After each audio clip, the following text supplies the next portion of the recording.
Assalamualaikum. Selamat datang di Bisik Tetangga. Ini adalah cerita pertama kami, mudah-mudahan berkenan di hati pemirsa dan pendengar. Sebelum melanjutkan, jangan lupa subscribe, komen, like dan tinggalkan komen pada kolom komentar, agar channel ini bisa lebih berkembang.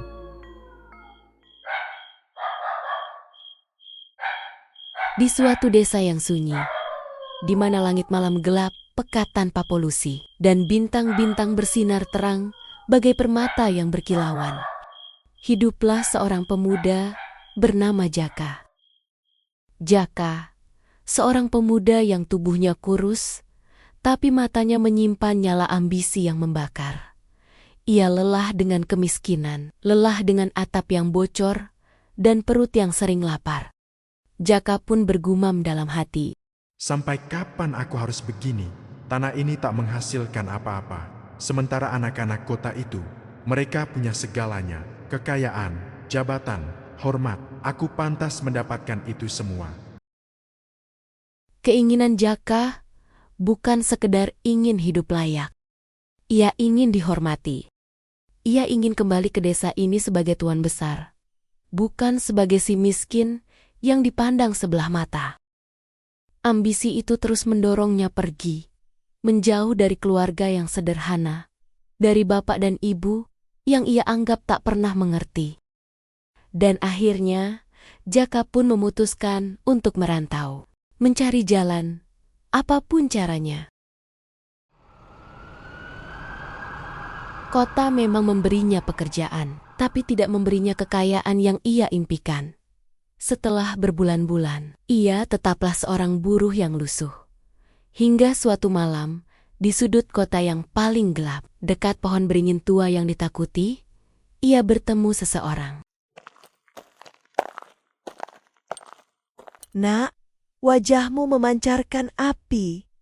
Api ambisi yang sama dengan yang dulu pernah kubawa. Nenek siapa? Kenapa nenek melihatku seperti itu? Aku melihat nasibmu, Nak. Aku tahu apa yang kamu inginkan. Kekayaan yang datang dengan cepat. Jabatan yang tak perlu kau raih dengan darah dan keringat. Hah? Omong kosong apa ini? Bukan omong kosong. Ada jalan pintas, Nak.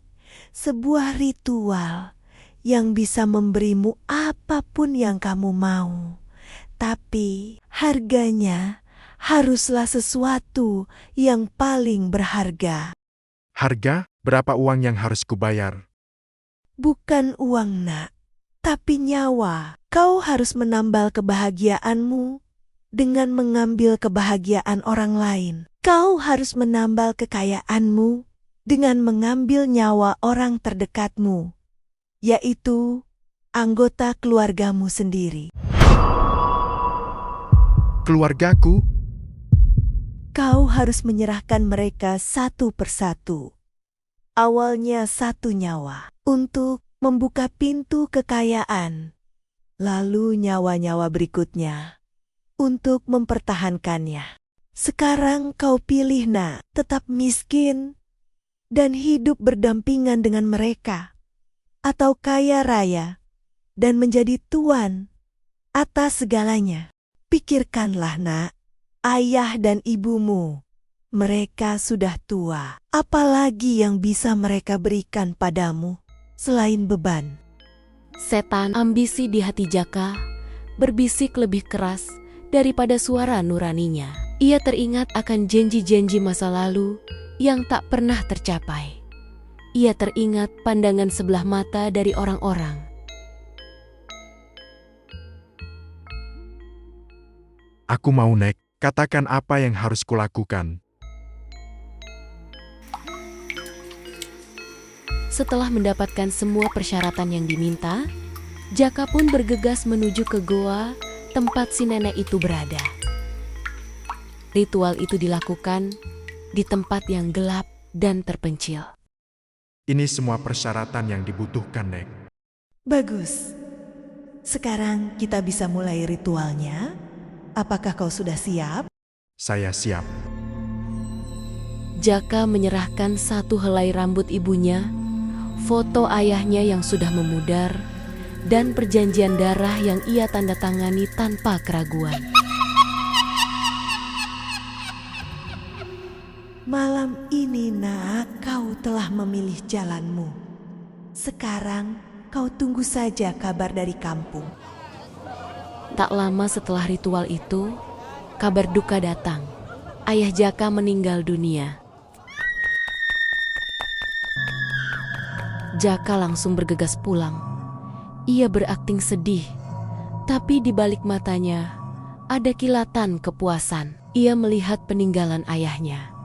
Sebidang kecil tanah dan uang simpanan yang entah kenapa mendadak berlipat ganda nilainya. Sejak saat itu, rezeki Jaka mengalir deras tak terbendung. Ia merintis bisnis kontraktor. Dalam 2 tahun, ia menjadi seorang juragan muda. Ia punya mobil mewah, rumah megah, dan dihormati semua orang. Ya, segera cairkan dananya. Aku tidak mau ada penundaan. Proyek ini harus selesai bulan depan. Tapi kekayaan itu tak pernah terasa cukup. Bisnisnya mulai goyah, dan ia ingat pesan wanita tua itu. Kekayaan harus terus ditambal.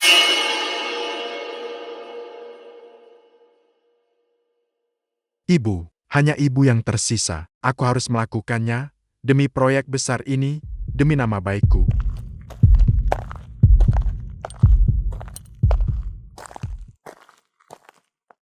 Jaka kembali melakukan ritual. Kali ini ia menyerahkan ibunya, dan seminggu kemudian ibunya ditemukan meninggal dalam tidurnya. Dengan wajah yang pucat dan tubuh yang seolah mengering. Semua orang mengatakan itu wajar karena faktor usia. Tapi Jaka tahu kebenarannya. Selesai, semuanya selesai. Kini aku bebas, kaya raya, dan sendiri.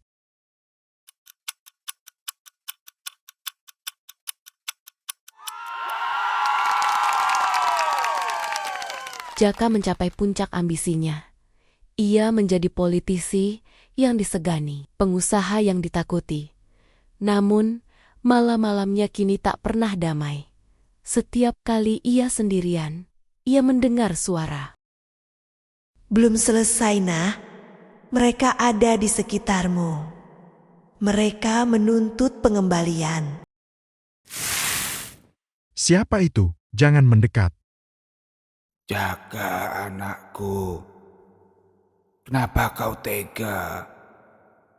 Kami hanya ingin kau bahagia.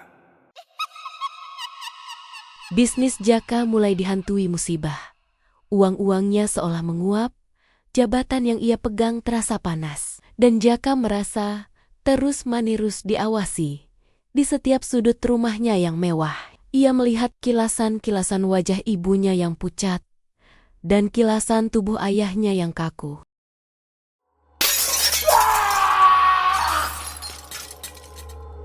Kenapa? Aku sudah memberikan semuanya. Kenapa kau masih menggangguku? Jaka menjadi paranoid. Ia memecat semua karyawannya dan mengurung diri di rumah. Kekayaan yang ia dapatkan dengan darah itu kini menjadi penjara pribadinya. Kau pikir hanya itu harganya? Tidak, Nak. Yang terakhir itu adalah dirimu sendiri. Waktumu sudah habis. Tidak, tidak, tidak! Di sebuah malam badai, Jaka ditemukan tak bernyawa. Ia tidak lagi dihormati, tidak lagi berwibawa.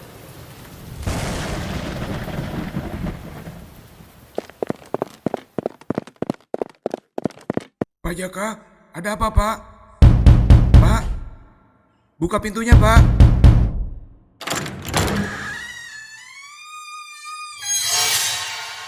Astaga, apa yang terjadi?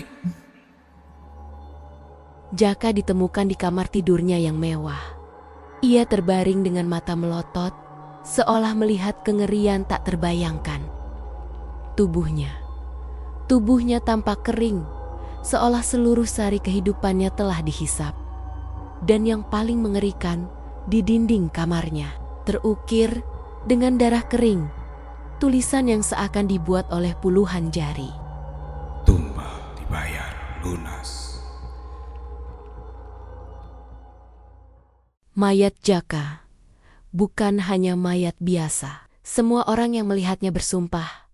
Mereka mencium bau busuk bunga melati, dan di sudut ruangan mereka melihat bayangan dua sosok tua yang samar-samar tersenyum puas sebelum menghilang ditelan kegelapan. Jaka mendapatkan kekayaannya, ia mendapatkan jabatannya, tapi ia membayarnya dengan harga yang paling mahal, jiwanya dan semua yang pernah ia cintai. Dan begitulah akhir dari kisah ambisi dan keserakahan. Pesugihan bukan jalan menuju kemakmuran, melainkan jalan cepat menuju neraka yang nyata di dunia. Terima kasih sudah mendengarkan dan menyaksikan cerita kami sampai habis. Sampai berjumpa pada cerita selanjutnya hanya di Bisik Tetangga, karena bisikan mereka adalah cerita.